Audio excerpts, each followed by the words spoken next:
भगवन् विश्वेश्वराय महादेवाय त्रयम्बकाय त्रिपुरान्तकाय त्रिकाग्निकालाय कालाग्निरुद्राय नीलकण्ठाय मृत्युञ्जयाय सर्वेश्वराय सदाशिवाय श्रीमन्महादेवाय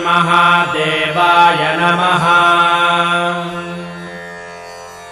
नमो हिरण्यबाहवे सेनान्ये दिशां च पतये नमो नमो वृक्षेभ्यो हरिकेशेभ्यः पशूनां पतये नमो नमः सस्पिञ्जराय द्विषीमते पथीनां पतये नमो नमो बभ्रुषाय विव्याधिनेन्नानां